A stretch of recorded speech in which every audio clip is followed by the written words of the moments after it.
जय हिंद प्यारे बच्चों। मैं जितेंद्र कुमार पांडे आपका स्वागत करता हूं आपके अपने ही YouTube platform target with Jitendra पर।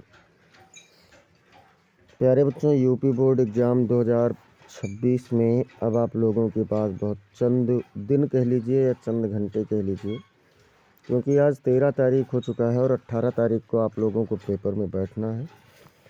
तो उस 18 फरवरी की संपूर्ण तैयारी के क्रम में आज हम लोग देखेंगे अखंड क्लास। बस यही पढ़ लो और यहीं से सभी वायरल प्रश्न फंस जाएंगे। प्रयास यही रहेगा कि सारे प्रश्नों को यहाँ से कवर कर लिया जाए। तो चलिए, अगर आप लोग अब तक चैनल पर नए हैं तो चैनल को सब्सक्राइब कर लीजिए, बेल आइकन दबा दीजिए, इस क्लास को लाइक करके इसे अपने मित्रों के पास में शेयर कर दीजिए। और चलिए हम लोग देखते हैं पहले प्रश्न से कि पहला प्रश्न क्या कहता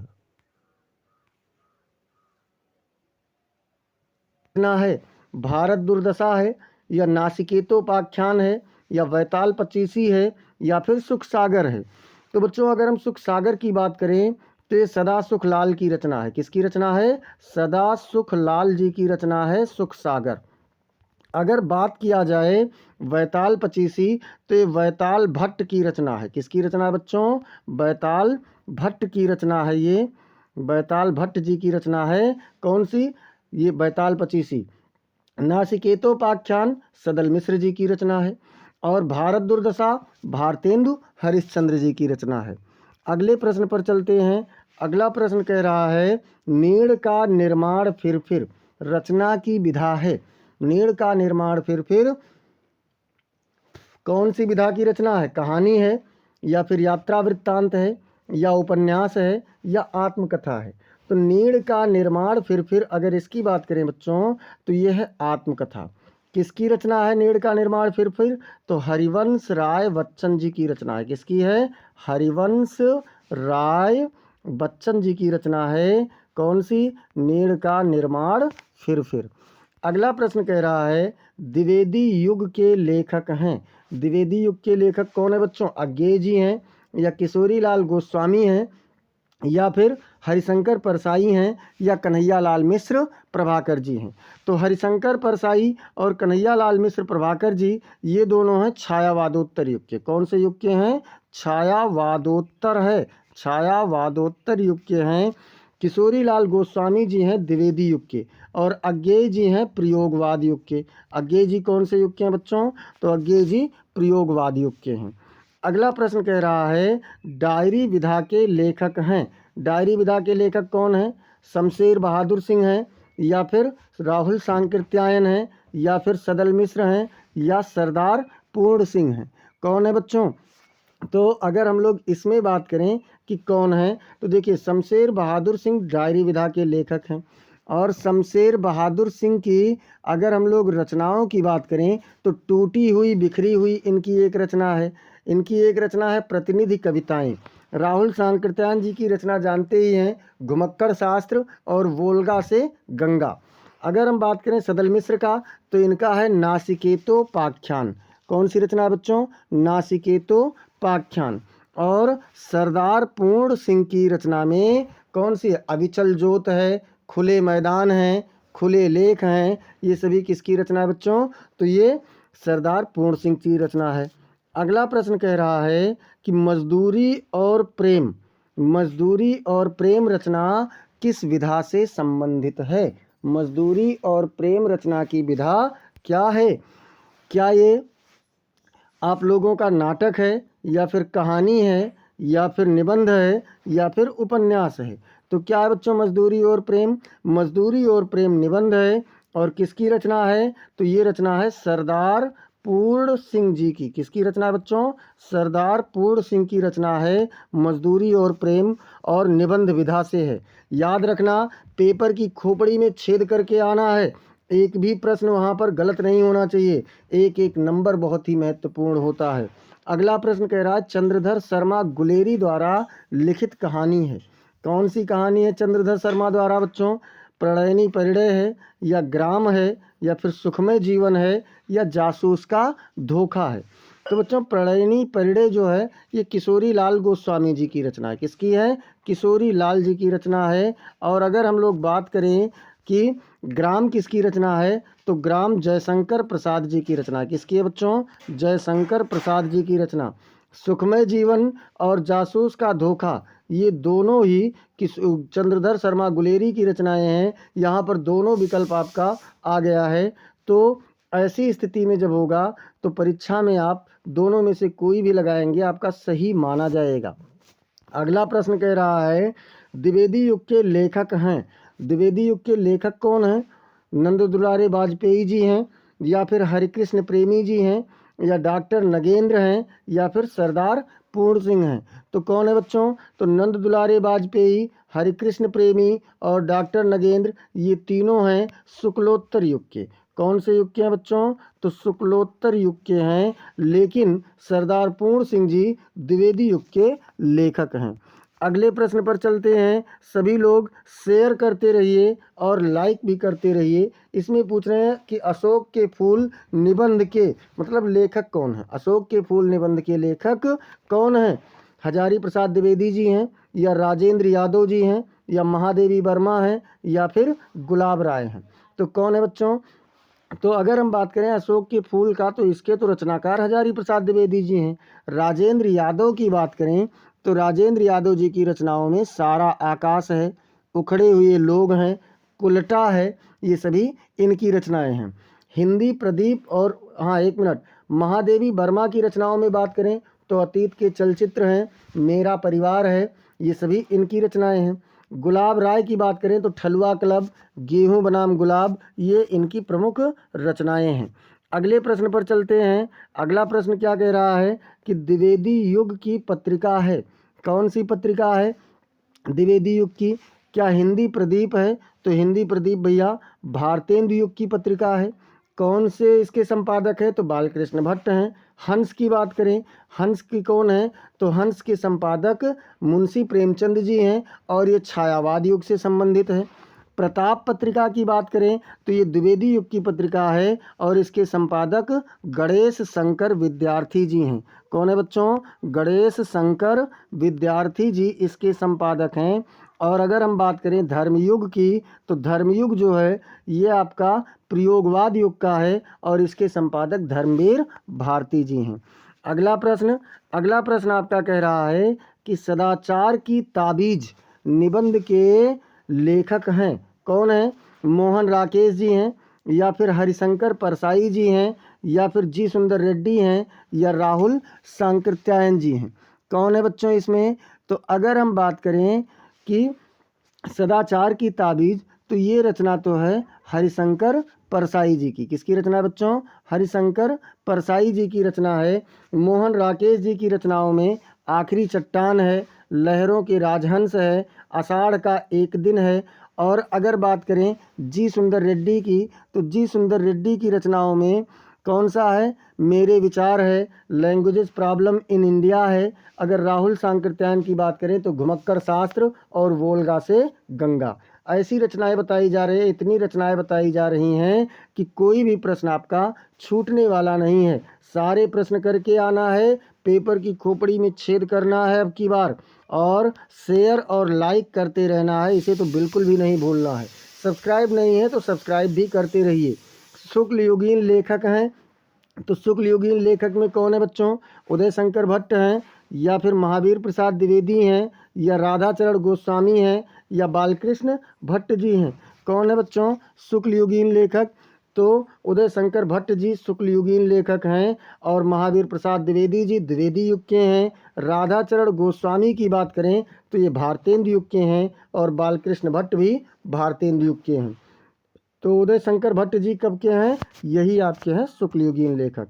अगला प्रश्न चलते हैं। अगला प्रश्न आपसे कह रहा है कि मर्यादा और टुडे के संपादक थे। मर्यादा और टुडे के संपादक कौन थे, वासुदेव शरण अग्रवाल जी हैं, या हरिशंकर परसाई जी हैं, या जैनेन्द्र कुमार जी हैं, या फिर डॉक्टर संपूर्णानंद हैं।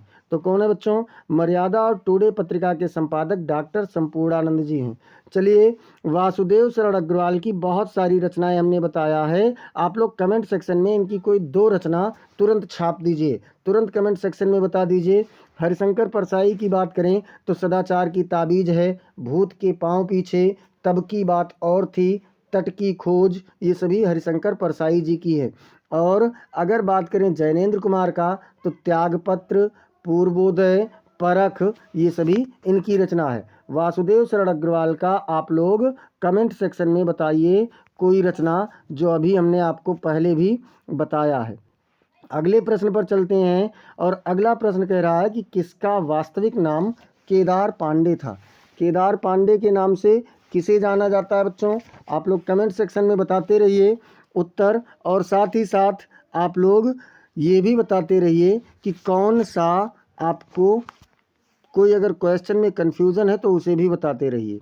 कन्हैयालाल मिश्र प्रभाकर जी हैं जिन्होंने लिखा है बाजे पायलिया के घुंघरू, और क्या लिखा है छड़ बोले कड़ मुस्काए, ये इन्हीं की रचनाएं हैं।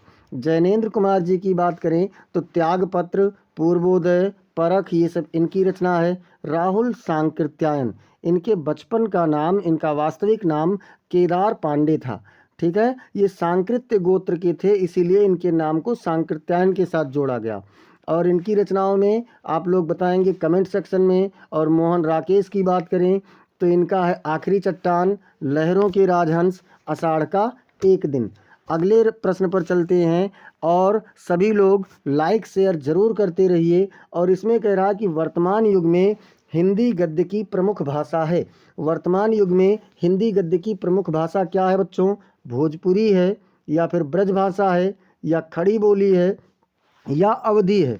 तो अगर वर्तमान युग की बात करें तो हिंदी गद्य की प्रमुख भाषा क्या है? खड़ी बोली है। ज़्यादातर खड़ी बोली का ही प्रयोग किया जा रहा है। अगला प्रश्न आपसे कह रहा है कि सब रंग और कुछ राग निबंध संग्रह के लेखक कौन हैं? अज्ञेय जी हैं, या फिर जैनेन्द्र कुमार हैं, या प्रोफेसर जी सुंदर रेड्डी हैं, या मोहन राकेश जी हैं? कौन है बच्चों?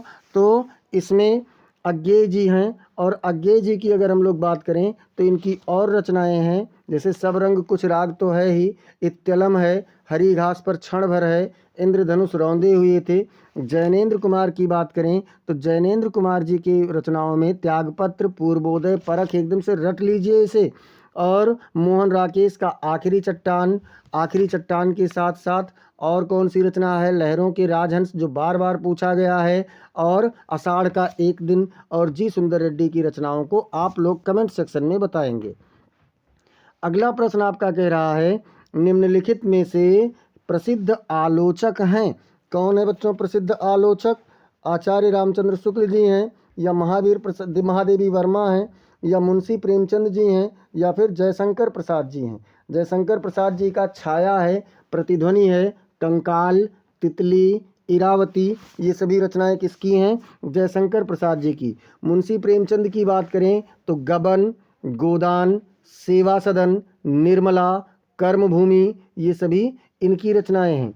महादेवी वर्मा की है स्मृति की रेखाएं, अतीत के चलचित्र, मेरा परिवार, और साथ ही साथ यामा, इनकी रचनाएं हैं।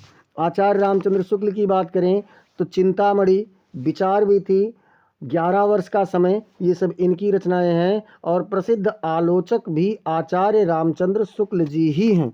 अगला प्रश्न अगर हम लोग बात करें, अगले प्रश्न में कह रहे हैं निम्नलिखित में से किसे, यानी कौन ललित निबंधकार माने जाते हैं? कौन माना जाता है बच्चों? श्याम सुंदर दास जी, या फिर सरदार पूर्ण सिंह, या कुबेर नाथ राय, या फिर रामचंद्र शुक्ल? तो चलिए रामचंद्र शुक्ल की रचना अभी मैंने बताया है।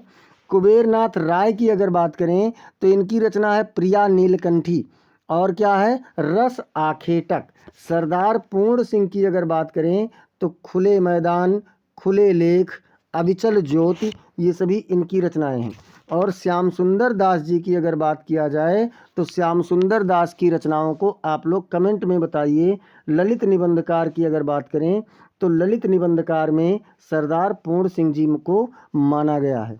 अगला प्रश्न आप लोगों का कह रहा है हिंदी गद्य के उत्कर्ष का सूर्योदय काल कब माना जाता है? छायावादी युग, या द्विवेदी युग, या फिर छायावादोत्तर युग, या भारतेंद्र युग? तो भारतेंद्र युग में ही हिंदी खड़ी बोली का विकास हुआ, और यहीं से हिंदी गद्य के उत्कर्ष का सूर्योदय काल माना जाता है। अगला प्रश्न कह रहे हैं कि संस्कृति के 4 अध्याय के लेखक हैं। संस्कृति के 4 अध्याय के लेखक कौन है बच्चों? वासुदेव शरण अग्रवाल हैं या भगवत शरण उपाध्याय हैं या वासुदेव शरण अग्रवाल हैं, सॉरी कन्हैयालाल मिश्र प्रभाकर हैं या भगवत शरण उपाध्याय या वासुदेव शरण अग्रवाल या फिर रामधारी सिंह दिनकर। कौन है बच्चों? तो दिनकर जी की बात करें तो परशुराम की प्रतीक्षा है, उर्वशी है, संस्कृति के 4 अध्याय है, मतलब ये इन्हीं की रचना है। वासुदेव शरण अग्रवाल का मातृभूमि, मतलब भारत की एकता और क्या है, राष्ट्र का स्वरूप, ये सभी इनके निबंध हैं। भगवत शरण उपाध्याय की अगर बात करें तो ठूठा आम और साहित्य और कला, ये इनकी प्रमुख रचना है। कन्हैयालाल मिश्र प्रभाकर की बाजे पायलिया के घुंघरू, क्षण बोले कण मुस्काए, ये सभी इनकी प्रमुख रचनाएं हैं। चलिए अगले प्रश्न पर चलते हैं और सभी लोग शेयर और लाइक जरूर करते रहिए। शेयर और लाइक जबरदस्त होना चाहिए। आधुनिक गद्य का जनक किसे कहा जाता है? महावीर प्रसाद द्विवेदी जी को या बद्री नारायण चौधरी प्रेमघन को या भारतेंदु हरिश्चंद्र जी को या फिर राय कृष्ण दास को? किसे माना जाता है बच्चों?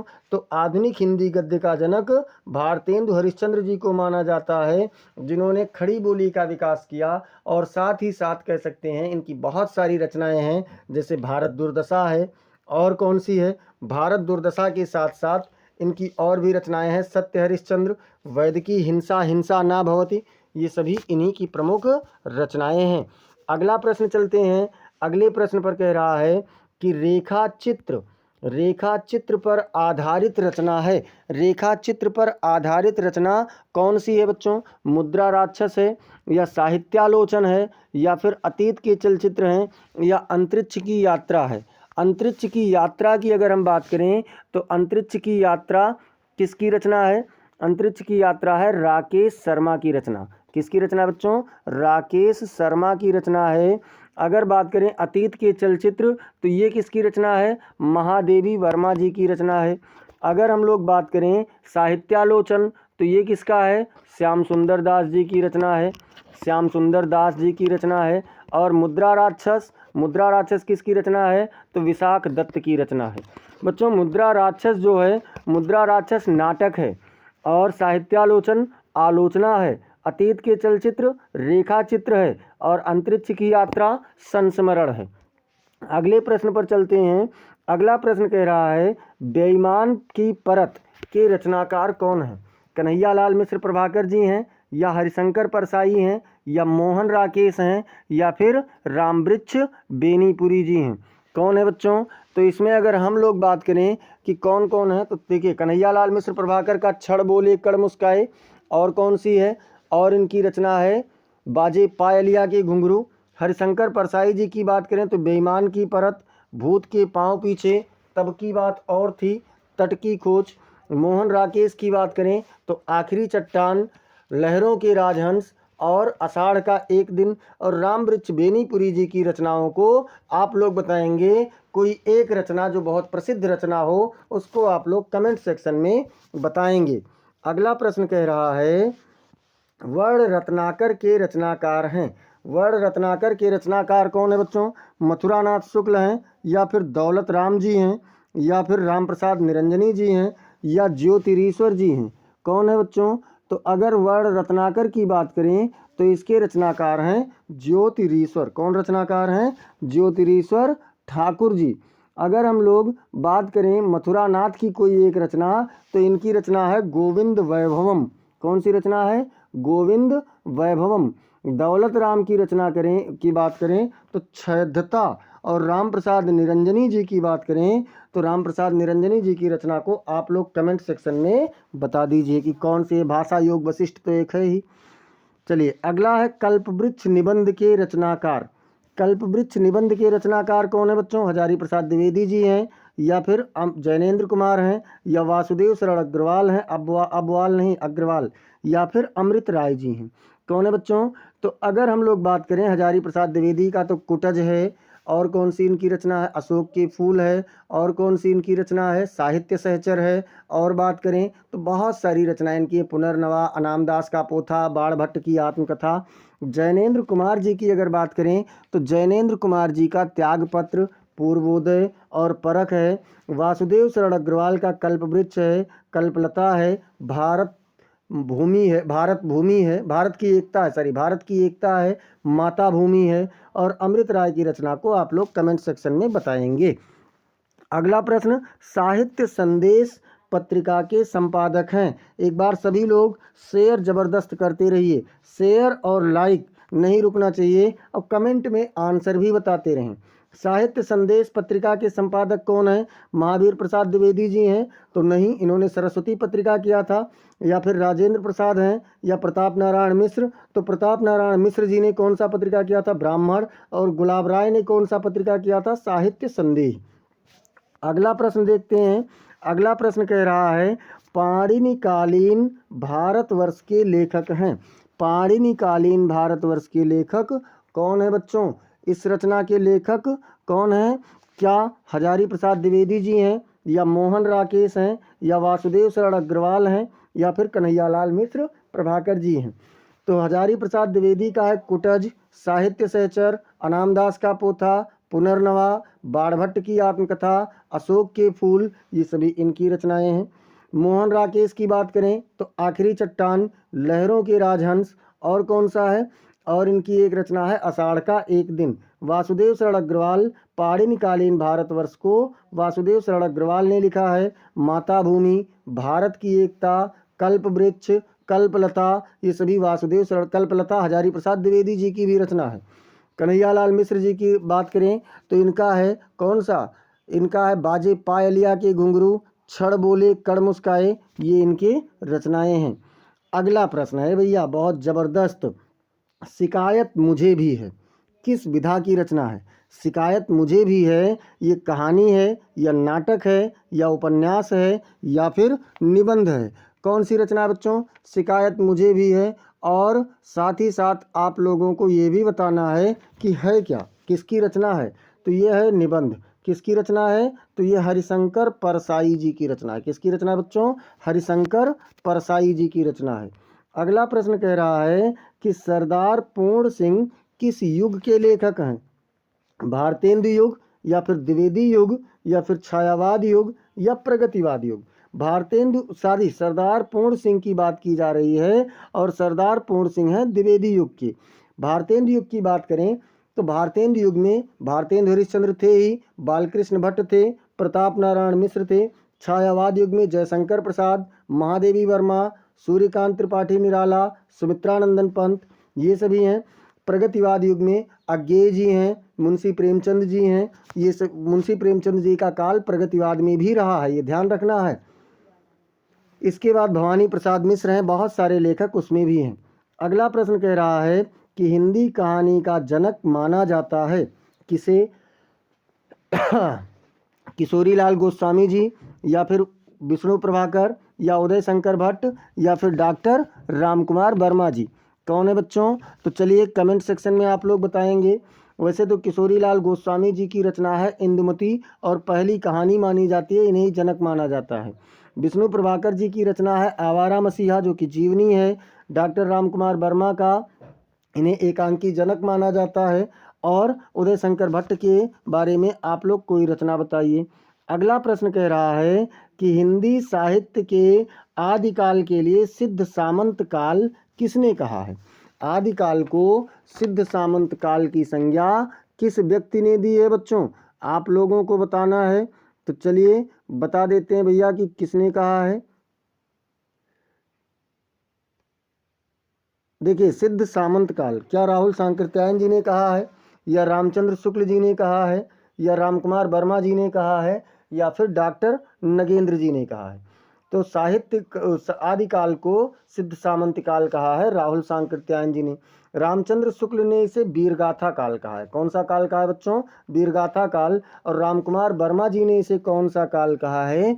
तो रामकुमार वर्मा जी की अगर हम लोग बात करें तो उन्होंने इसे कहा है चारण काल या फिर संधि काल। क्या कहा है? इसे चारण काल की संज्ञा भी उन्होंने ही दी है, और संधि काल की संज्ञा भी उन्होंने ही दिया है।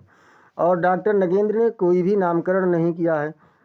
अगला प्रश्न कह रहा है कि पृथ्वी पुत्र निबंध संग्रह की है किसका रचना है? जैनेन्द्र कुमार का, तो जैनेन्द्र कुमार का तो पूर्वोदय है, परख है, और कौन सी है? जैनेन्द्र कुमार का पूर्वोदय रचना है, परख रचना है, और आप लोग बताएंगे कि और इनकी रचना का क्या नाम है? तो इनकी एक रचना है त्यागपत्र। वासुदेव शरण अग्रवाल का पृथ्वीपुत्र रचना है। मोहन राकेश का आखिरी चट्टान, लहरों के राजहंस, ये सभी उनकी रचनाएं हैं।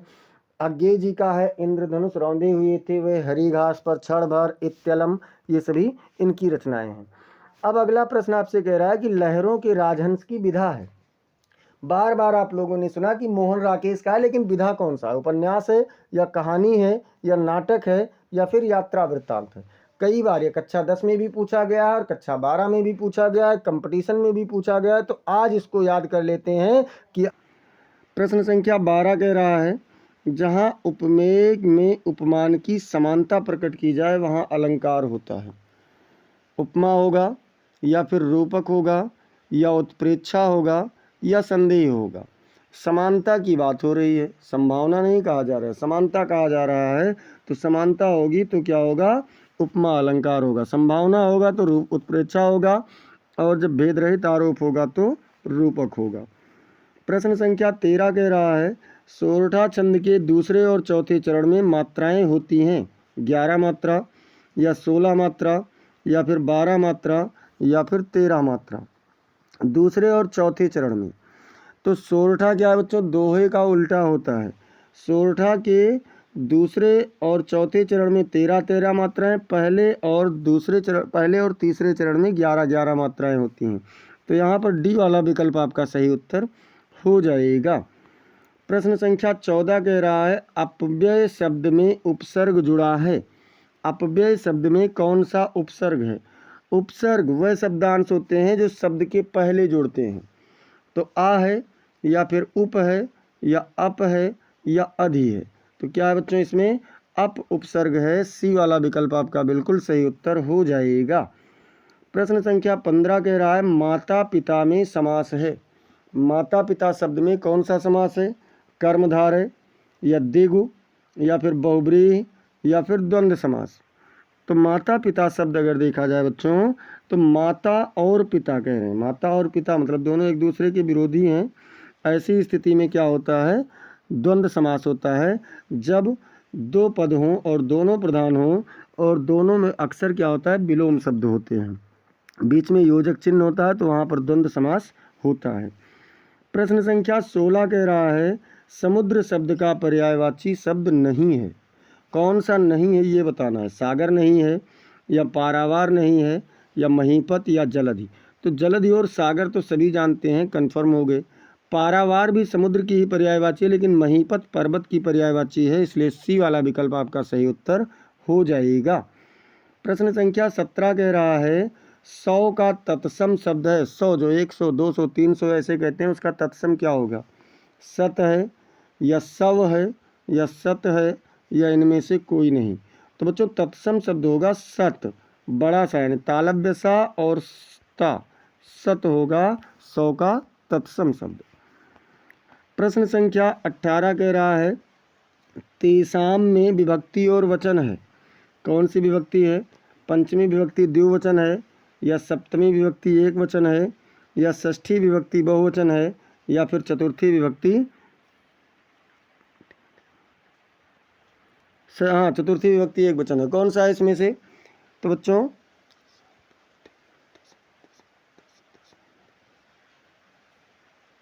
इसमें आपका है षष्ठी विभक्ति बहुवचन। कौन सा है? तो षष्ठी विभक्ति बहुवचन है। इसके बाद में प्रश्न संख्या 19 कह रहा है, तुमसे सोया नहीं जा सकता। वाक्य में वाच्य है कर्तवाच्य या भाववाच्य या कर्मवाच्य या इनमें से कोई नहीं।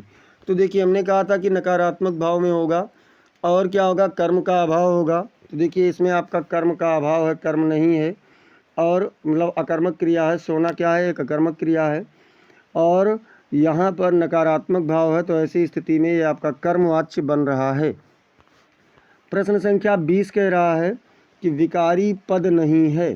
गाय नहीं है या सभा नहीं है या प्रतिदिन नहीं है या फिर रमेश नहीं है।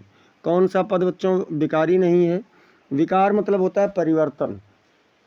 तो जो भी शब्द परिवर्तनकारी नहीं है, परिवर्तनकारी यानी विकारी शब्द में होता है संज्ञा, संज्ञा विकारी होता है, सर्वनाम भी विकारी होता है, सर्वनाम के साथ साथ आपका क्रिया भी विकारी होता है, और क्रिया के साथ क्या होता है, तो आप लोगों का विशेषण भी विकारी शब्द होता है।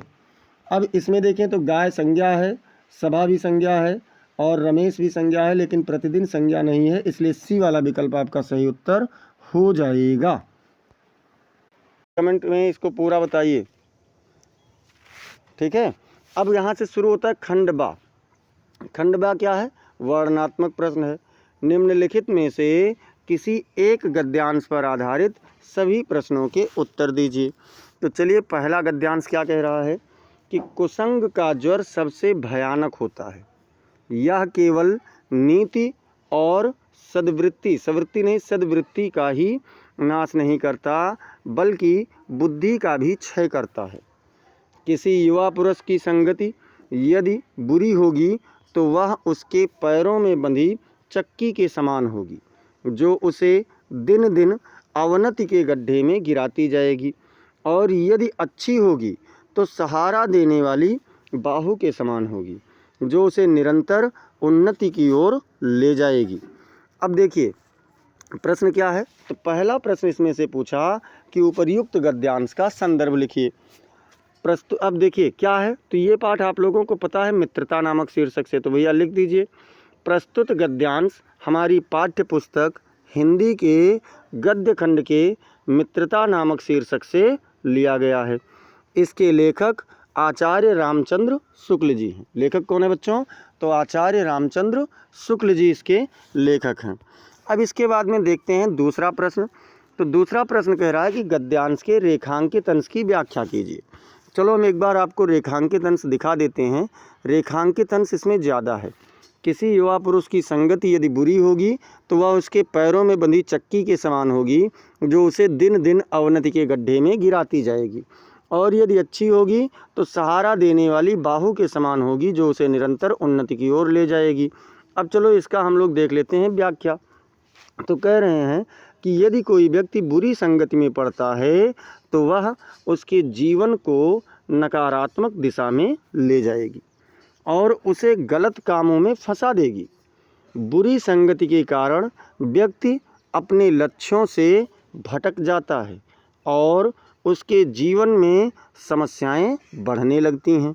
यदि कोई व्यक्ति अच्छी संगति में रहता है तो वह उसके जीवन को सकारात्मक दिशा में ले जाएगी और उसे अपने लक्ष्यों को प्राप्त करने में मदद करेगी। अच्छी संगति के कारण व्यक्ति के जीवन में सकारात्मक परिवर्तन आते हैं और वह अपने जीवन को सफल बना पाता है। अब चलते हैं तीसरा। इसमें जो है तीसरा क्या कह रहा है कि सुदृढ़ बाहु का क्या अर्थ है।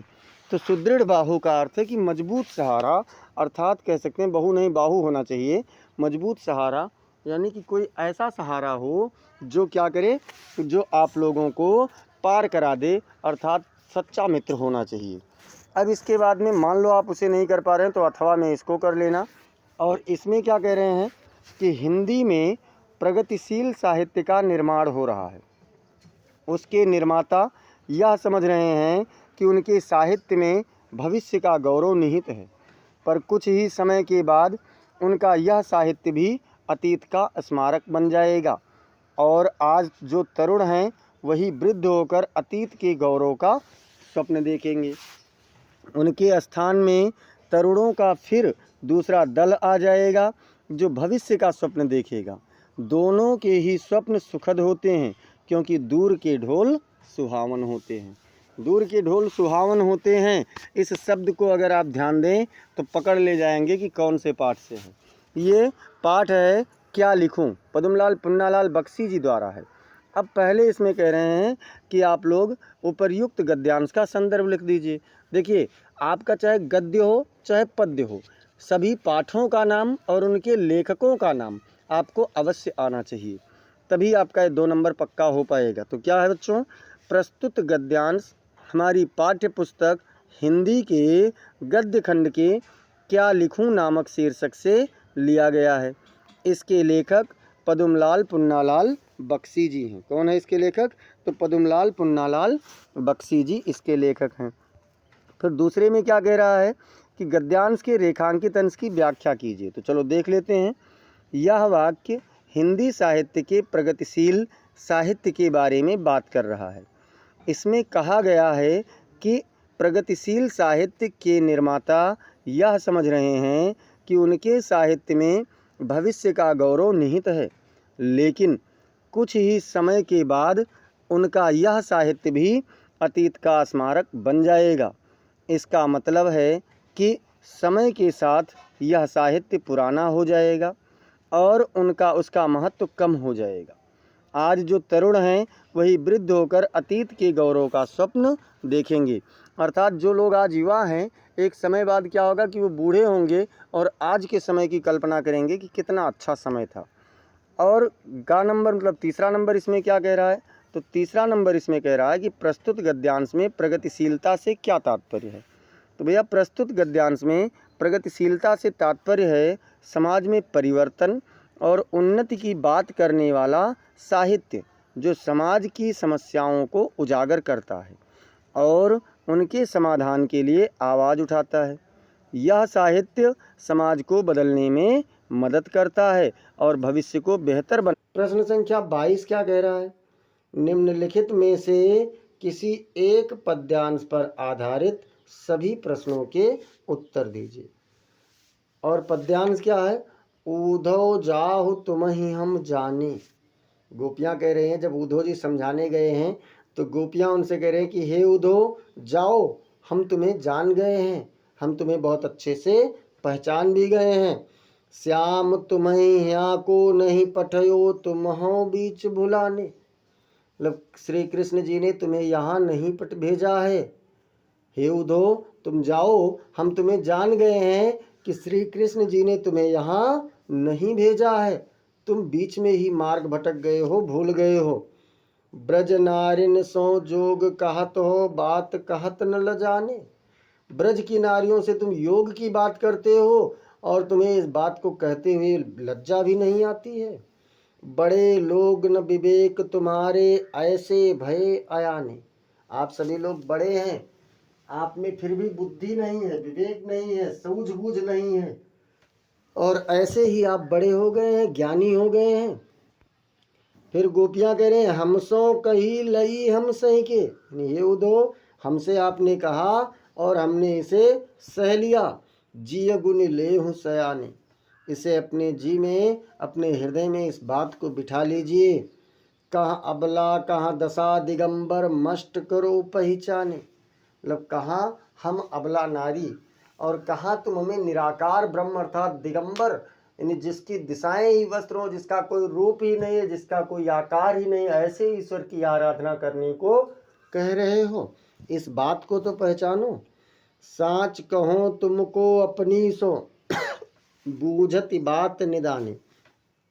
सत्य सत्य बताना तुम्हें अपनी ही सौगंध है, तुम इतने भी नादान नहीं हो कि तुम इस बात को ना समझो। सूर श्याम जब तुम्हें ही पठायो, तब नहीं कहूँ मुस्काने। सूरदास जी कहते हैं कि गोपियाँ पूछते हैं कि जब श्याम ने तुम्हें यहाँ भेजा तो क्या वो थोड़ा सा भी नहीं मुस्कुराए? अर्थात जरूर मुस्कुराए होंगे, क्योंकि वह सारी बातों को जानते हैं। अब इसके बाद में हम लोग देखेंगे प्रश्न। तो क्या कह रहा? उपर्युक्त पद्यांश का संदर्भ लिखिए। और संदर्भ में क्या हो जाएगा? प्रस्तुत पद्यांश हमारी पाठ्य पुस्तक हिंदी के पद्य खंड के पद नामक शीर्षक से लिया गया है और इसके रचयिता सूरदास जी हैं। अब देखते हैं बच्चों, अगला प्रश्न कह रहा है रेखांकित अंश की व्याख्या कीजिए। तो पद्यांश के रेखांकित अंश की व्याख्या कीजिए और कह रहा है कि गोपियाँ कह रही हैं कि कृष्ण जी ने जब तुम्हें यहाँ नहीं भेजा है, तुम खुद ही रास्ता भूलकर यहाँ आ गए हो। उनका कहना है कि वो दो अपनी मर्जी से ब्रज में आए हैं और कृष्ण का संदेश देने की कोशिश कर रहे हैं। मतलब गोपियाँ ये मानती हैं कि उद्धव रास्ता भटक गए हैं और अपने मन से ही यहाँ पर चले आए हैं और क्या कर रहे हैं, हम लोगों को झूठे झूठे कृष्ण का संदेश देने का प्रयास कर रहे हैं। फिर देखिए तीसरे प्रश्न में कह रहे हैं कि ब्रज नारिन सो जोग कहत हो बात कहत न लजाने से क्या तात्पर्य है, स्पष्ट कीजिए। तो गोपियां उद्धव से कह रही हैं कि वे ब्रज की स्त्रियों से योग की बातें कर रही हैं, लेकिन उन्हें अपनी बात कहने में लज्जा नहीं आती। गोपियों का कहना है कि उद्धव जैसे बड़े लोगों को ऐसी बातें नहीं कहनी चाहिए, क्योंकि वे जानते हैं कि गोपियां कृष्ण के प्रेम में डूबी हुई हैं और योग की बातें उनके लिए उपयुक्त नहीं हैं। अथवा देखिए क्या है प्रश्न, मतलब दोनों में से कोई एक करना है। चाह नहीं मैं सुरबाला के गहनों में गूथा जाऊं, चाह नहीं प्रेमी माला में बिंद प्यारी को ललचाऊं, चाह नहीं सम्राटों के सौ पर हे हरि डाला जाऊं, चाह नहीं देवों के सिर पर चढ़ूं भाग्य पर इठलाऊं। मतलब एक फूल है जो अपनी इच्छा प्रकट करते हुए कह रहा है कि मेरी ये इच्छा नहीं है कि मैं सुरबाला अर्थात सुंदरियों के गहनों में गूथा जाऊं और वहाँ पर अपनी शोभा का वर्णन करूं अर्थात अपने भाग्य पर इतराऊं। मेरी ये भी चाह नहीं है कि मैं प्रेमी के माला में बंद करके और प्यारी को अर्थात जो दो प्रेमी हैं उनकी फूलों की माला में मैं बन जाऊं और अब उनके उस प्रियतमा को ललचाऊं, उसके ऊपर लालच प्रकट करूं। हे प्रभु, मेरी ये भी इच्छा नहीं है कि मैं राजा महाराजाओं के सौ पर डाला जाऊं। मेरी ये भी इच्छा नहीं है कि मैं देवताओं के शीश पर चढ़ूं और अपने भाग्य पर इतराऊं।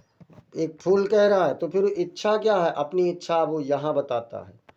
मुझे तोड़ लेना बनमाली उस पथ पर देना तुम फेंक, मातृभूमि पर शीश चढ़ाने जिस पथ जावे वीर अनेक।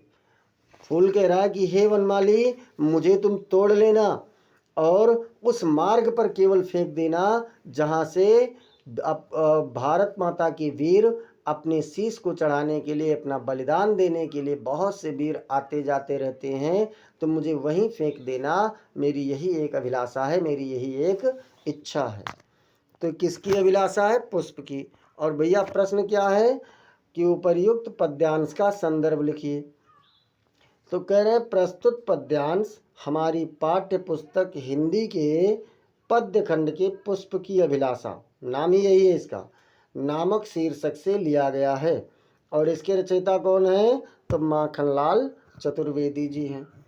रेखांकित अंश की व्याख्या करने को कह रहे हैं तो क्या है? पुष्प कह रहा है कि हे वनमाली यानी हे भगवान, मुझे उस पथ पर फेंक दो जहाँ वीर लोग मातृभूमि के लिए अपने प्राणों का बलिदान कर देते हैं, अर्थात बलिदान करने के लिए जाते हैं।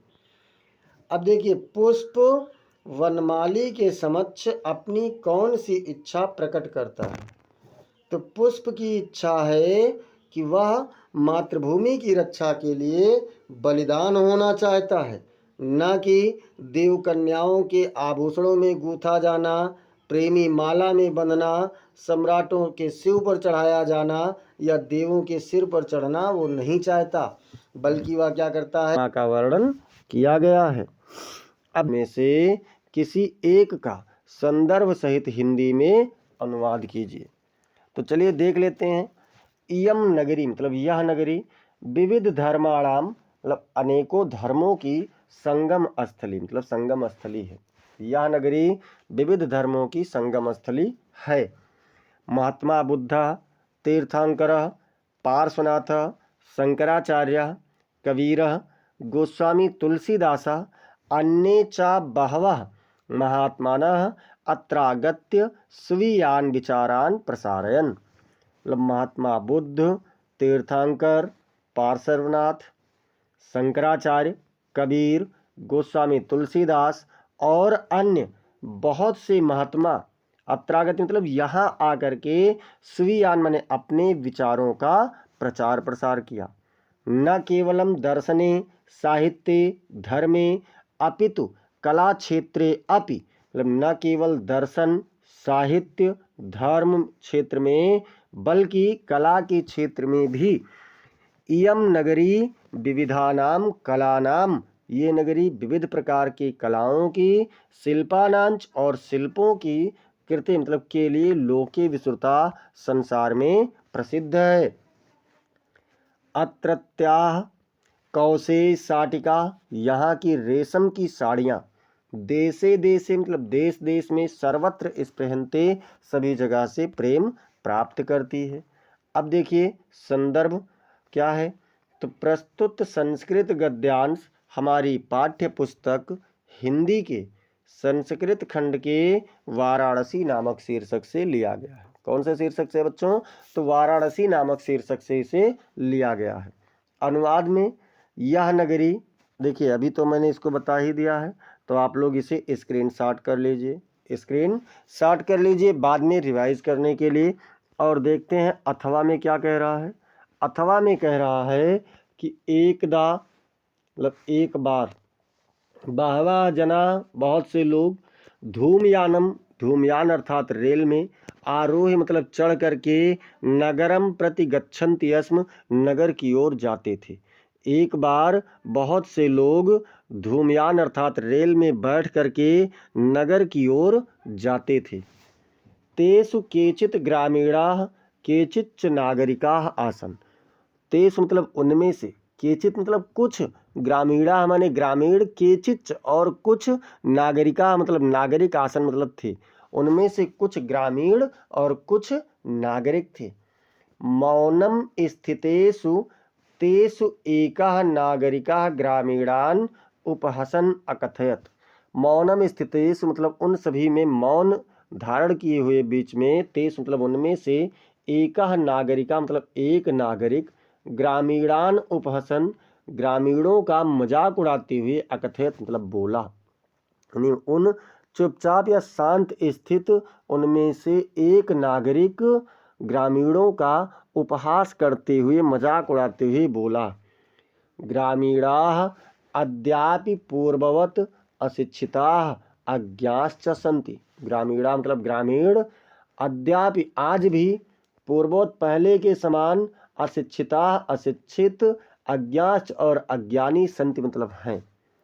न तेषां विकासः अभवत्, न उनका विकास हुआ है, न च भवितुम शक्नोति और ना ही हो सकता है, मतलब ना उनका विकास हुआ है और ना ही उनका विकास हो सकता है। तस्य तादृशम जल्पनम श्रुत्वा, उनके इस प्रकार से जली कटी को सुन करके या व्यंग को सुन करके, कोअपि चतुरः ग्रामीणः अब्रवीत, कोई चतुर ग्रामीण बोला। भद्र नागरिक यानी हे श्रीमान नागरिक महोदय, भवान एव किंचित ब्रवीतु, आप तो कुछ भी बोलते हैं। यतो ही भवान शिक्षितः बहुज्ञः चास्ति, जैसे कि आप ही शिक्षित और बहुत ज्ञानी हैं। अब देखते हैं क्या होता है बच्चों। इदम आकर्ण मतलब इदम आकर्ण यानी इसे सुन करके, सा नागरिका सदर्प ग्रीवाम, सा नागरिका मतलब वह नागरिक, सदर्प मतलब अभिमान से, ग्रीवाम उन्नमय मतलब अपने गले को, गर्दन को ऊंचा करते हुए, कथयत मने बोला। कथिष्यामि पर पूर्वम समय विधातव्य, मतलब कहो यानी बोलो, लेकिन पहले शर्त निर्धारित हो जाए। क्या कहा कि बोलो, कहूँगा, लेकिन पहले शर्त निर्धारित हो जाए। तस्य ताम वार्ता श्रुत्वा सा चतुरः ग्रामीण अकथयत, उसके उस वाणी को सुन करके वह चतुर ग्रामीण बोला। उसके उस प्रकार की वाणी को सुन करके वह चतुर ग्रामीण बोला। भो यानी हे, वयम अशिक्षिता, हम अशिक्षित हैं। भवान च शिक्षिता और आप शिक्षित हैं। वयम अल्पज्ञा, हम अल्पज्ञानी हैं। भवान च बहुज्ञा और आप बहुत ज्ञानी हैं। इत्येवं विज्ञाय, इसे विचार करके, जान करके, अस्माभिः समयः कर्तव्यः, हमारे शर्त भी किए जाने चाहिए। वयम परस्परम प्रहेलिकाम पृच्छामः, हम आपस में पहेलियां पूछेंगे। यदि भवान उत्तरम दातुम समर्था, यदि आप उत्तर देने में सक्षम हुए, ना भविष्यति मतलब सक्षम नहीं हुए, तदा भवान 10 रूप्यकाणि दास्यति, तो आप 10 रुपये देंगे। यदि आप उत्तर नहीं दे सके तो आप 10 रुपये देंगे। यदि वयम उत्तरम दातुम समर्था ना भविष्यामः, यदि हम उत्तर देने में सक्षम नहीं होंगे, तदा 10 रूप्यकाणि अर्धम पंचरूप्यकाणि दास्यामः, तो हम 10 रुपये का आधा 5 रुपये आपको देंगे। अब ये इसका संदर्भ देख लीजिए बच्चों। संदर्भ क्या कह रहा है कि प्रस्तुत संस्कृत गद्यांश हमारी पाठ्य पुस्तक हिंदी के संस्कृत खंड के प्रबुद्धो ग्रामीणः नामक शीर्षक से लिया गया है। और इसके लेखक कौन है, तो लेखक का नहीं पता। देखिए स्क्रीनशॉट पहले इतने का कर लो, इतने का स्क्रीनशॉट एक बार कर लीजिए। अब इसके बाद में आप लोग इतने का फिर से स्क्रीनशॉट कर लीजिए, और इस प्रकार से आप इसका स्क्रीनशॉट आपका हो गया। अब आप लोग एक बार क्लास को पूरा लाइक कर दीजिए, शेयर कर दीजिए, मज़ा आ जाए एकदम से, क्लास में झूम उठें। अब देखते हैं बच्चों यहाँ पर क्या कह रहा है कि दिए गए संस्कृत पद्यांशों में से किसी एक का संदर्भ सहित हिंदी में अनुवाद कीजिए। क्या कह रहा है कि किसी एक का संदर्भ सहित हिंदी में अनुवाद कीजिए। क्या कह रहा है, धान्यानाम उत्तमम दाक्ष्यम धनानाम उत्तमम श्रुतम, लाभानाम श्रेयारोग्यम, सुखानाम तुष्टिरुत्तमा। देखिए संदर्भ आप लोगों को लिखना है। पाठ का नाम मैं आप लोगों को बता दे रहा हूँ। एक पाठ आप लोगों का है जीवन सूत्राणि। कौन सा है, जीवन सूत्राणि। तो क्या हो जाएगा, प्रस्तुत संस्कृत श्लोक हमारी पाठ्य पुस्तक हिंदी के संस्कृत खंड के जीवन सूत्राणि नामक शीर्षक से अवतरित है। अब क्या कह रहा है, धान्यानाम उत्तमम दाक्ष्यम, धान्यानाम मतलब अनाज अन्नों में, उत्तमम माने उत्तम है, दाक्ष्यम मतलब कुशलता, दाक्ष्यम मतलब कुशलता, यानी धन धान्य को उत्पादन और संरक्षण की जो क्षमता की कुशलता है वो धान्यों में अर्थात अन्नों में उत्पन्न है। धनानाम उत्तमम श्रुतम, और धन में श्रेष्ठ धन क्या है, तो श्रुतम अर्थात सुनना। क्या सुनना, शास्त्र ज्ञान, तो धनों में शास्त्र ज्ञान ही सर्वोत्तम है। लाभानाम श्रेयारोग्यम, और लाभों में आरोग्यता अर्थात क्या है, स्वास्थ्य सबसे श्रेष्ठ है। सुखानाम तुष्टिरुत्तमा, और सुखों में संतोष सर्वोत्तम धन है। इस प्रकार से आप चाहें तो इसका स्क्रीनशॉट कर लीजिए। और चलते हैं अब हम लोग अथवा वाले पर। अथवा में क्या कह रहा है, उत्तरम यत् समुद्रस्य हिमाद्रिश्चैव दक्षिणाम वर्षतद भारतम नाम भारती यत्र संतति। मतलब जिस, देखिए यहाँ पर क्या कह रहा है, उत्तरम यत् समुद्रस्य, मतलब समुद्र के उत्तर में जो है, हिमाद्रेश चैव दक्षिणाम, और हिमालय के दक्षिण क्षेत्र में, मतलब समुद्र के उत्तर क्षेत्र में और हिमालय के दक्षिण क्षेत्र में इसका विस्तार है, यानी जिस देश का विस्तार है। वर्षम तद भारतम, उसका नाम भारत है। भारतीयत्र संस्कृति, मतलब वहाँ की भारतीय वहाँ का संतान है, अर्थात समुद्र के उत्तर में और हिमालय के दक्षिण में जिस देश का विस्तार है उसका नाम भारत है, और भारतीय वहाँ की संतान है, अर्थात वहाँ के लोगों को भारतीय कहा जाता है। अब इस प्रकार से बच्चों हम लोगों ने देखा अनुवाद। संदर्भ में क्या है, प्रस्तुत संस्कृत श्लोक हमारी पाठ्य पुस्तक हिंदी के संस्कृत खंड के वाराणसी नामक शीर्षक से लिया गया है। अनुवाद में क्या कह रहा है, जिस देश, वो तो हो ही चुका है, स्क्रीनशॉट आप लोग कर लीजिए। क्लास को जोरदार तरीके से लाइक कर दीजिए और अधिक से अधिक इसे शेयर भी कर दीजिए। क्या कह रहा है कि अपने पठित खंड काव्य के आधार पर दिए गए प्रश्नों में से किसी एक का उत्तर दीजिए, किसी भी एक प्रश्न का उत्तर दीजिए। ज्योति जवाहर की कथा वस्तु संक्षेप में लिखिए। देखो भैया उल्टा होगा, ये कथा वस्तु पूछा है और हमने यहाँ पर चरित्र चित्रण कर दिया है, और इसके बाद में अच्छा, दोनों में कथा वस्तु ही आ गया। तो चलो, जब कथा वस्तु है तो कथा वस्तु यहाँ पर देख लेते हैं। ज्योति जवाहर खंड काव्य की कथा संक्षेप में लिखे। दोनों प्रश्न एक ही हो गया है और वहाँ चरित्र चित्रण करना चाहते थे, तो चरित्र चित्रण हमने करवाया भी है पहले भी, और अगले में फिर देख लिया जाएगा। अब इसको देखते हैं या फिर करवा दें।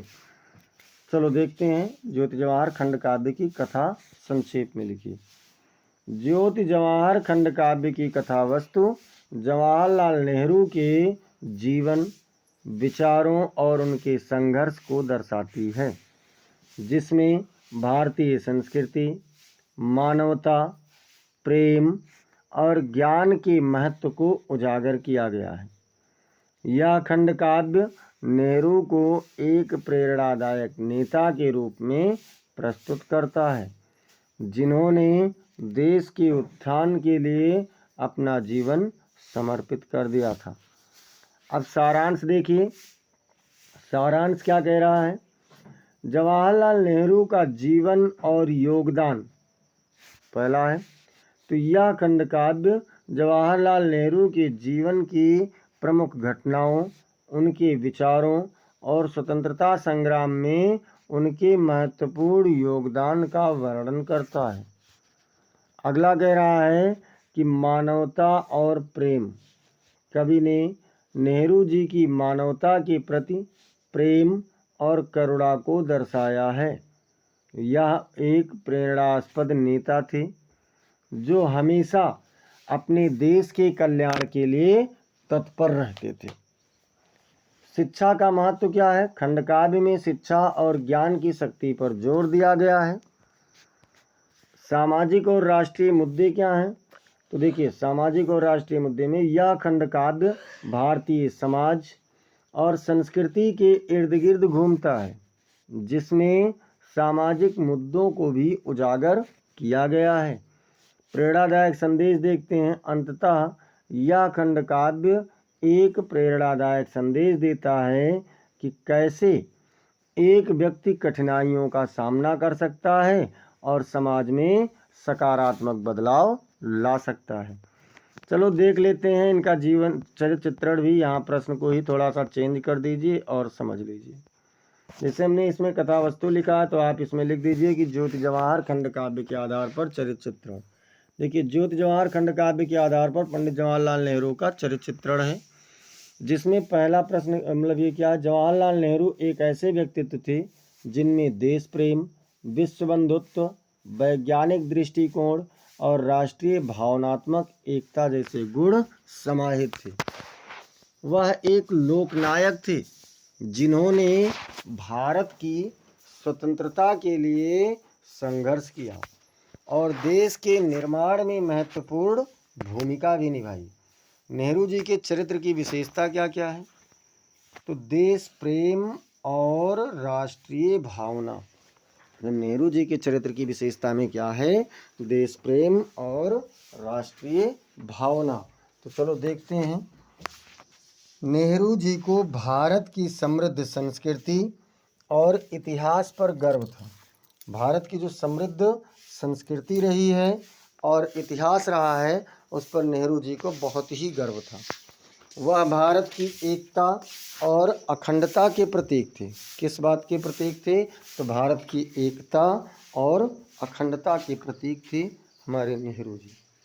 विश्व बंधुत्व की बात करें तो विश्व बंधुत्व में नेहरू जी ने विश्व शांति और सहयोग की वकालत की। नेहरू जी ने किसकी वकालत की है? तो विश्व शांति और सहयोग की इन्होंने वकालत की है। वह शांति के अग्रदूत और हिंसा के विरोधी थे। फिर वैज्ञानिक दृष्टिकोण की अगर बात करें तो क्या है? वैज्ञानिक दृष्टिकोण में नेहरू जी विज्ञान और प्रौद्योगिकी के विकास में विश्वास रखते थे। उन्होंने भारत के विकास के लिए विज्ञान और प्रौद्योगिकी के क्षेत्र में निवेश किया। मानवता के प्रति प्रेम देखें तो नेहरू जी मानवता के प्रति प्रेम और करुणा में विश्वास रखते थे। उन्होंने गरीबी, अशिक्षा और बीमारी के खिलाफ लड़ाइयाँ लड़ी हैं। शिक्षा के प्रति उनका समर्पण, तो शिक्षा के प्रति समर्पण में देखें तो नेहरू जी शिक्षा के महत्व को समझते थे। उन्होंने शिक्षा के क्षेत्र में सुधार के लिए काम किया और भारत के युवाओं को शिक्षित करने के लिए प्रयास भी किया है। अब ये हो ही चुका है। अब देखते हैं खा नंबर पर कह रहा है कि मुक्तिदूत खंडकाव्य के आधार पर महात्मा गांधी का चरित्र चित्रण कीजिए। मुक्तिदूत खंडकाव्य अथवा मुक्तिदूत खंडकाव्य के द्वितीय सर्ग का सारांश लिखिए। फिर ग नंबर में कह रहा है कि अग्रपूजा खंडकाव्य के कथानक का सारांश लिखिए। और इसमें दूसरा है कि अग्रपूजा खंडकाव्य के तृतीय सर्ग का सारांश अपने शब्दों में लिखिए। घ नंबर कह रहा है कि मेवाड़ मुकुट के नायक का चरित्र चित्रण कीजिए। मेवाड़ मुकुट खंडकाव्य की कथा वस्तु को संक्षेप में लिखिए। अंगा नंबर कह रहा है जय सुभाष खंडकाव्य के आधार पर सुभाष चंद्र बोस का चरित्र चित्रण कीजिए। या फिर जय सुभाष खंडकाव्य के षष्ठ सर्ग अर्थात छठवें सर्ग की कथा अपने शब्दों में लिखिए। इसके बाद में फिर अगला देखते हैं, तो अगला क्या कह रहा है। 4 नंबर कर्मवीर भरत खंडकाव्य के आधार पर भरत का चरित्र चित्रण कीजिए। या फिर कर्मवीर भरत का कथानक अपने शब्दों में लिखिए। इसके बाद में 4 नंबर क्या कह रहा है, तुमुल खंडकाव्य 6 नंबर तुमुल खंडकाव्य का सारांश अपने शब्दों में लिखिए। या फिर तुमुल खंडकाव्य के प्रतिनायक मेघनाद का चरित्र चित्रण कीजिए। जा नंबर में कह रहा है कि मातृभूमि के लिए खंडकाव्य के आधार पर उसके नायक चंद्रशेखर आजाद का चरित्र चित्रण कीजिए। या फिर मातृभूमि के लिए खंडकाव्य के आधार पर प्रथम सर्ग का संक्षिप्त वर्णन कीजिए। प्रथम सर्ग को संकल्प सर्ग भी कहा जाता है। झा नंबर कह रहा है कि कर्ण खंडकाव्य की कथा वस्तु संक्षेप में लिखिए। या फिर कर्ण खंडकाव्य के नायक की दानवीरता का वर्णन कीजिए। आपको बता दें बच्चों कि ये आपका जो है पूरा, यानी पूरा का मतलब जो इतने खंडकाव्य आप लोगों ने देखे, इन सभी खंडकाव्यों में से 6वां प्रश्न का नंबर कह रहा है कि दिए गए लेखकों में से किसी एक लेखक का जीवन परिचय देते हुए उनकी एक प्रमुख रचना का उल्लेख कीजिए। तो क्या है भैया, आचार्य रामचंद्र शुक्ल हैं, जयशंकर प्रसाद हैं और डॉक्टर राजेंद्र प्रसाद हैं। इन तीनों में से किसी एक का करना है, तो चलो आचार्य रामचंद्र शुक्ल जी का कर लेते हैं। बहुत इम्पोर्टेंट भी हैं आचार्य रामचंद्र शुक्ल। आचार्य रामचंद्र शुक्ल का जन्म 4 अक्टूबर 1884 ईस्वी को उत्तर प्रदेश के बस्ती जिला के अगोना नामक गांव में हुआ था। मतलब 4 अक्टूबर 1884, बस्ती जिला, अगोना ग्राम, उत्तर प्रदेश। उनके पिता का नाम पंडित चंद्रबली शुक्ल था। पिताजी कौन थे? पंडित चंद्रबली शुक्ल थे, जो मिर्ज़ापुर में कानूनगो के पद पर कार्यरत थे। मिर्ज़ापुर में क्या थे? तो कानूनगो थे। शुक्ल जी ने अपनी शिक्षा वाराणसी में प्राप्त की और बाद में काशी हिंदू विश्वविद्यालय में हिंदी के प्राध्यापक भी नियुक्त हुए।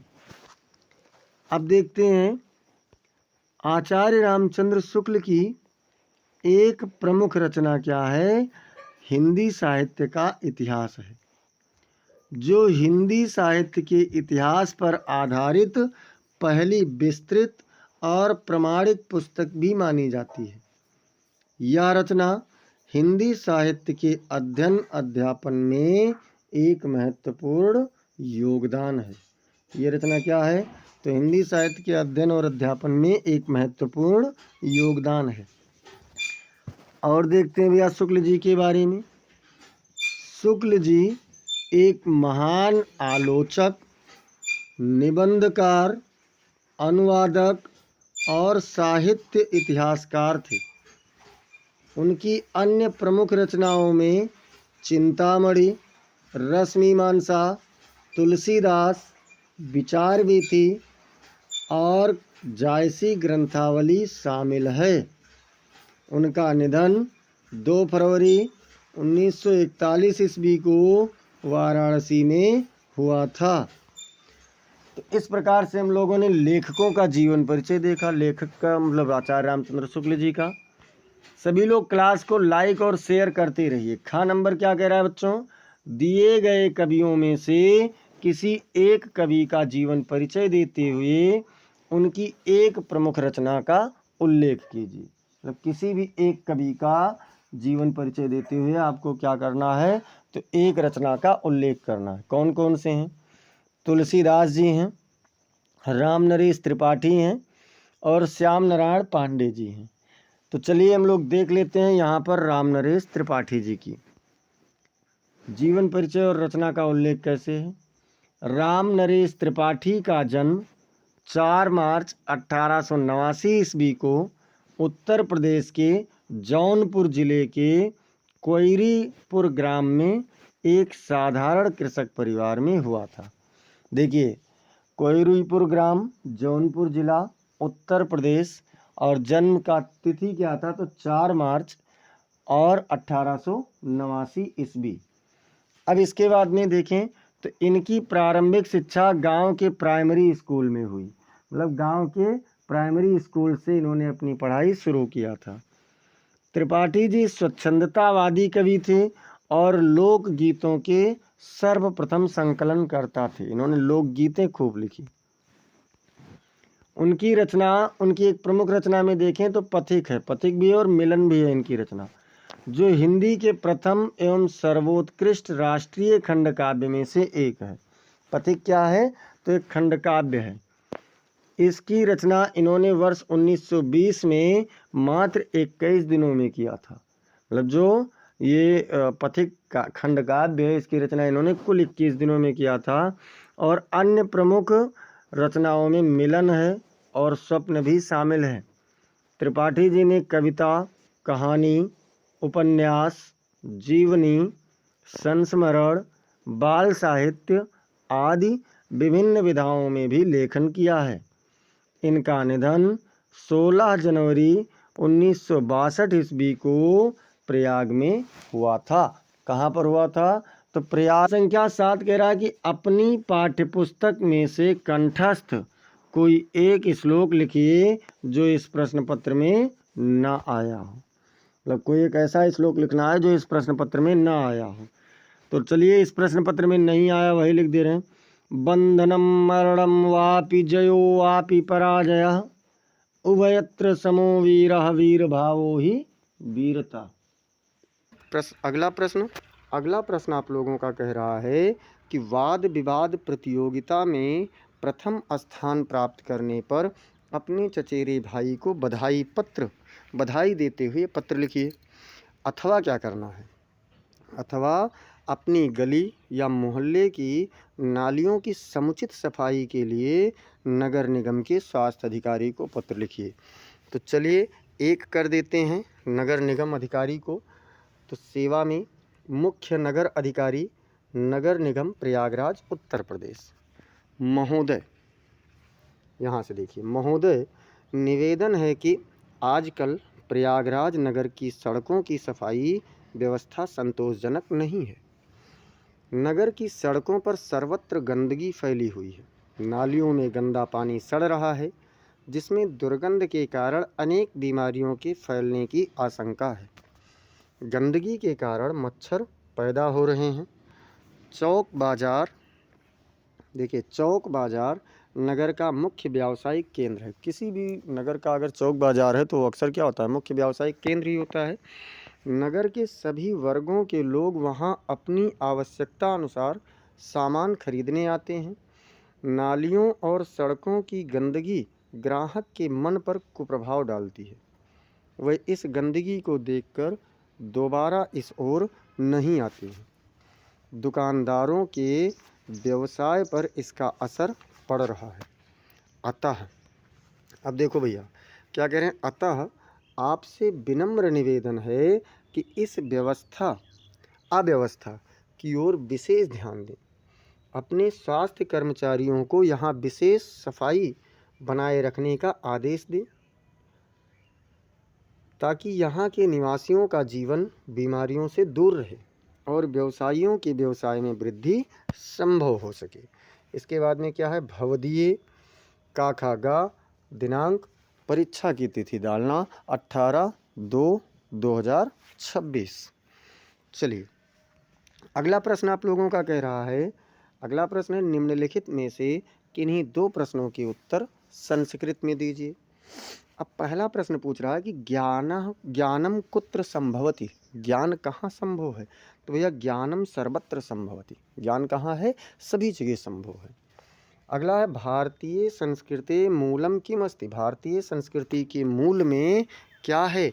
तो क्या है बच्चों, भारतीय विश्वस्य स्रष्टा ईश्वरः एकः एव अस्ति, विश्व का निर्माता ईश्वर एक ही है। इति भारतीय संस्कृति मूलम अस्ति, यही भारतीय संस्कृति का मूल है। अगला प्रश्न है कुत्र मरणम मंगलम भवति, कहाँ पर मरना मंगलकारी होता है। तो वाराणस्याम मरणम मंगलम भवति, वाराणसी में मरना मंगलकारी होता है। इसके बाद में अगला प्रश्न आप लोगों से पूछ रहे हैं, चंद्रशेखर कः आसीत्, चंद्रशेखर कौन थे। तो भैया चंद्रशेखर एकः प्रसिद्धः क्रांतिकारी देशभक्तश्चासीत्, चंद्रशेखर एक प्रसिद्ध क्रांतिकारी और देशभक्त थे। इसके बाद में बच्चों अब हम लोगों को चलना है लास्ट प्रश्न पर। तो उससे पहले सभी लोग क्लास को लाइक कीजिए, साथ ही साथ शेयर करना बिल्कुल भी ना भूलिए, और चैनल पर नए हैं तो सब्सक्राइब करके बेल आइकन दबाइए। यहाँ से आपको बहुत कुछ चीज़ें मिलने वाली हैं। तो चलिए अगला प्रश्न देखते हैं और इस सेशन का अंतिम प्रश्न देखते हैं। निम्नलिखित में से किसी एक विषय पर निबंध लिखिए। विषय क्या है, आतंकवाद कारण एवं निवारण, अगला है वृक्षारोपण, और अगला है मेरा प्रिय कवि, और फिर उसके बाद में नारी सशक्तिकरण। अब इसमें से आपको किसी एक विषय पर लिखना है। तो चलिए देखते हैं कौन सा विषय लिया जाए। विषय हम लोग लेते हैं आतंकवाद कारण एवं निवारण। प्रस्तावना में देखें तो है परिवर्तन मानव स्वभाव की चिर परिचित प्रक्रिया है। यह मानव स्वभाव में परिवर्तन एक बहुत ही प्रसिद्ध प्रक्रिया है। इसी परिवर्तन के फलस्वरूप आज हमारे देश में चारों तरफ आतंकवाद व अलगाववाद की आंधी आई हुई है। मतलब परिवर्तन के लिए ही क्या कर रहा है मनुष्य, तो चारों ओर से आतंकवाद फैला रहा है, अलगाववाद फैला हुआ है।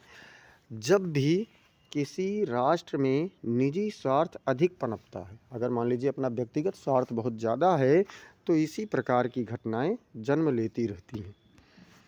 आतंकवाद में क्या कह रहे हैं कि आतंकवाद में अपने हिंसात्मक कारनामों से जनता के अंदर इतना भय उत्पन्न कर दिया जाता है कि वह बौखला उठती है। भारत में कुछ इस्लामिक संगठनों एवं विदेशी आतंकवादियों द्वारा विस्फोटों, हत्याओं का सिलसिला आज भी जारी है। आज भी कहीं ना कहीं देखते हैं, आप लोग सुनते ही रहते हैं कि आतंकी हमला हो ही जाता है। इन कारनामों को अंजाम देने के लिए ICC, JKLF, लश्कर-ए-तैयबा जैसी संस्थाएं भारत की सुख शांति को खत्म करना चाहती हैं। इसके बाद में अगला है बच्चों दूसरा हेडिंग, आतंकवाद का अर्थ। तो आतंकवाद का अर्थ क्या होता है, अपने निजी राजनीतिक स्वार्थों की पूर्ति के लिए विभिन्न बाह्य शक्तियां जब किसी राष्ट्र में व्यापक स्तर पर जनता में अपने भयानक कारनामों के द्वारा भय, असंतोष तथा असुरक्षा की भावना को फैला देती हैं, तब उस स्थिति को हम आतंकवाद कहते हैं। तो उस स्थिति को क्या कहा जाता है, आतंकवाद। तीसरा कह रहे हैं आतंकवाद के कारण। आतंकवाद के कारण में क्या है, बाह्य शक्तियों का प्रभाव है, शिक्षा का अभाव है। वे शिक्षित नहीं होंगे तो जाहिर सी बात है कोई भी थोड़ा सा पैसा देगा, बहलाएगा, फुसलाएगा और वो चल देंगे उस दिशा में। उचित पथ प्रदर्शक का अभाव, मतलब उचित मार्गदर्शक भी नहीं मिलेगा तब भी ऐसा होगा। आजीविका की समस्या होती है, कमाई नहीं है। प्रशासनिक अकुशलता भी है और राजनैतिक कुचक्रों का परिणाम आदि भी है। अब इसके बाद में अगर हम देखें तो आतंकवाद का परिणाम क्या होता है। आतंकवाद के परिणाम स्वरूप में देखें तो दंगे फसाद को बढ़ावा होता है, सरकार के प्रति अविश्वास की भावना का उदय होता है, असुरक्षा की भावना का उदय होता है, राष्ट्रीय एकता में बाधक होते हैं, राष्ट्र की आर्थिक प्रगति में भी ये बाधक होता है। अगला आपका कह रहा है कि आतंकवाद को रोकने के उपाय, तो रोकने के उपाय में देखते हैं तो आतंकवाद से लड़ने का कोई भी नायाब तरीका हमारा देश अभी तक ईजाद नहीं कर पाया है। कोई ऐसा तरीका नहीं है कि जो आतंकवाद के खिलाफ लड़ने के लिए एकदम से परफेक्ट हो। पिछले कई सालों से देश आतंकवाद की चपेट में है, लेकिन इस पर अभी तक किसी भी तरीके से काबू नहीं पाया जा सका है। आतंकवाद को दूर करने के लिए सरकार, पुलिस, अर्धसैनिक बल, सेना की मदद ले रही है, किंतु आतंकवाद को रोकने में पूर्णतः सफलता नहीं मिल सकी है। फिर भी क्या कह रहे हैं, फिर भी हम कुछ उपायों को निम्न रूप से समझा सकते हैं, जैसे कि उचित नैतिक शिक्षा होनी चाहिए। भाई लोगों को थोड़ा सा समझाना चाहिए कि हाँ ये गलत है, ये अच्छा है। बाह्य एवं विध्वंसक शक्तियों का कठोरता से दमन भी करना चाहिए। जनता में जागरूकता की भावना पैदा करना चाहिए, सीमाओं पर कठोर नियंत्रण होना चाहिए और राजनीतिक एकता की भावना लोगों में विकसित होनी चाहिए। इसके बाद में देखते हैं उपसंहार। उपसंहार क्या कह रहा है बच्चों, भारत सरकार द्वारा अपनाई गई सकारात्मक नीति का अंतर्राष्ट्रीय देशों में स्वागत किया है। भारत ने कहा है कि आतंकवादी गतिविधियों को पाकिस्तान पहले बंद करता है, तो भारत शांति वार्ता के लिए हमेशा तैयार है। उसने कहा है कि किसी भी समस्या का हल परमाणु बम का प्रयोग अथवा युद्ध करने से नहीं होता है, समझौते से होता है। तो इसका पूरा दुनिया स्वागत कर रहा है। इस प्रकार से आज हम लोगों ने ये मॉडल पेपर कंप्लीट किया। ऐसे ही समस्त क्लासेस को पाने के लिए बच्चों आप लोग चैनल को ज़रूर सब्सक्राइब कीजिए अगर अब तक नहीं किए हैं। साथ ही साथ बेल आइकन भी दबाइए। क्लास को आप लाइक कर दिया कीजिए, इसे आप अपने मित्रों के पास में शेयर करते रहें और आप लोग कमेंट सेक्शन में मुझे अपने सुझाव ज़रूर बताते रहें। क्लास कैसी लगी, कोई प्रश्न है या फिर आपको कोई मॉडल पेपर सॉल्व करवाना है तो सारी व्यवस्था है, कमेंट सेक्शन में आप बता सकते हैं। टेलीग्राम पे आप जाकर के वहाँ से भेज सकते हैं। आपका स्वागत रहेगा और उस पर सुधार किया जाएगा। मिलते हैं फिर अगली क्लास में, तब तक के लिए जय हिंद, जय भारत।